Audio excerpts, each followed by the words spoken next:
Hello guys, good morning. Ngayong umaga ay meron akong ituturo sa inyo. Ito yung bougainvillea na hindi na siya namumulaklak. Ayan. Wala na, madalang na siyang mamulaklak guys. So, merong paraan para ito ay mamulaklak ulit. Sa loob lang ng isang linggo, mamulaklak na ito. Papakita ko na nga pala sa inyo kung ano yung gagamitin natin para panggamot sa bougainvillea na hindi na namumulaklak. Yan. At syempre yung lalagyan. Ito nga palang Ajinomoto ay hindi lang para sa pagkain. May purpose din siya. Para sa halaman. Lagay natin dito. Buhusan natin ng bitchin yung loob at lagyan natin ng tubig.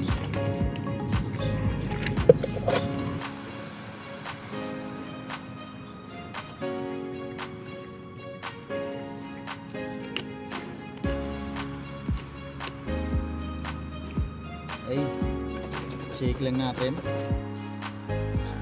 Spray na, ready to spray na tayo guys. Ito na yung nilagyan ko ng bitchin. Kailangan lahat ng dahon malagyan.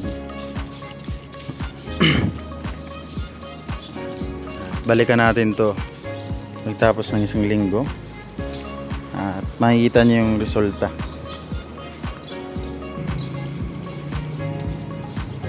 Patuloy lang tayo sa pag-spray. Nakakapagod lang talaga pumisil kasi wala tayong ibang pang-spray. Yan, bitchin po yan guys, bitchin Ajinomoto.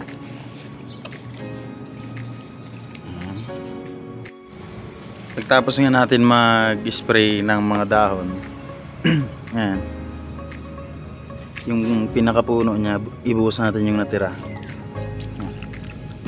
para makuha ng ugat yung sustansya ng Ajinomoto, yung bitchin.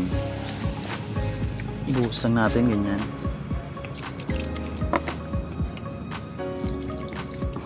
Okay, ganyan lang guys.